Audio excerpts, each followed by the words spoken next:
Everyone, আসসালামু আলাইকুম। Welcome to my channel Maryam's lifestyle.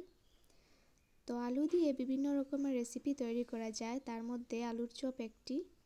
তো আজকে আমি শেয়ার করব আলু স্লাইস করে কিভাবে বেগুনির মতো চপ তৈরি করা যায়।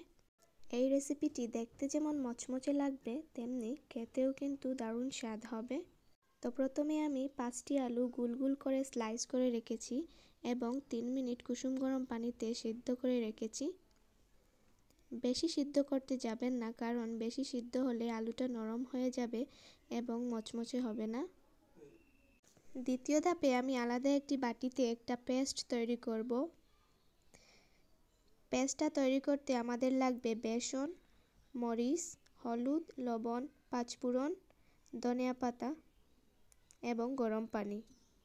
তো প্রথমে আমি বাটিতে বেসন এবং সবগুলো উপকরণ পরিমাণ মতো একটু একটু করে দিয়ে কুসুম গরম পানি দিয়ে একটা কাঁটা চামচ দিয়ে ভালো করে মিক্স করে পেস্ট তৈরি করে নেব।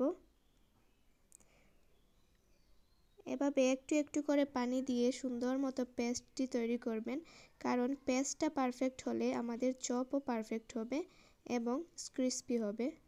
পেস্টটা তৈরি করে আমরা এক পাশে রেখে দেব এবং স্লাইস করে রাখা আলুগুলোকে হালকা লবণ দিয়ে একটু মাখিয়ে নেব এবং সর্বশেষ পার্টে আমরা স্লাইস করে রাখা আলুগুলোকে পেস্টের মধ্যে চুবিয়ে গরম তেলে একটা একটা করে ছেড়ে দিব। অবশ্যই তেল গরম হয়ে যাবার পর আমরা স্লাইসগুলো দিব, আর এভাবে যতক্ষণ না পর্যন্ত ভাজা হচ্ছে ততক্ষণ চামচ দিয়ে এপাশ ওপাশ করে ভেজে নেব। এভাবে আমি একটা একটা করে স্লাইস আলুর পেস্ট দিয়ে চুবিয়ে তারপর ভেজে নিলাম।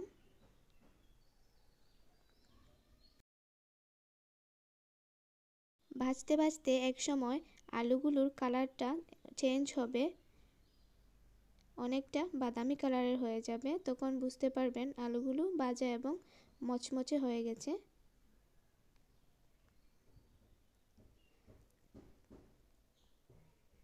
তারপর আমরা চামচ দিয়ে আলুগুলোকে তুলে নেব।